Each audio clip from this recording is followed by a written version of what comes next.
এবার metal presence কৃষি সংবাদ সুজলা সুফলা।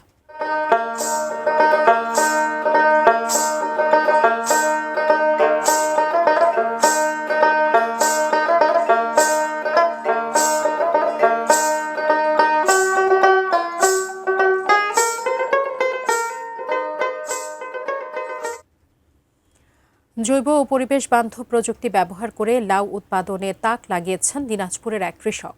এ পদ্ধতিতে লাউ চাষ করে কম খরচে ভালো ফলন পেয়েছেন তিনি। তার সাফল্য পরিবেশ বান্ধব চাষে আগ্রহী করে তুলছে অন্য কৃষকদের। দিনাজপুর জেলার খানসামা উপজেলায় নিরাপদ ও আধুনিক কৃষি পদ্ধতিতে সুপার গ্রিন জাতের লাউ চাষ করেছেন কৃষক আমিনুল।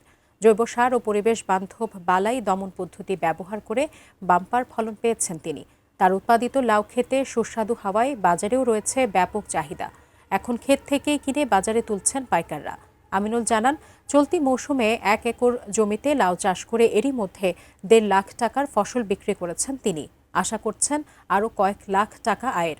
স্থানীয় কৃষি বিভাগ বলছে, আমিনুলের এই সাফল্য অন্য কৃষকদের জন্য অনুকরণীয় হবে।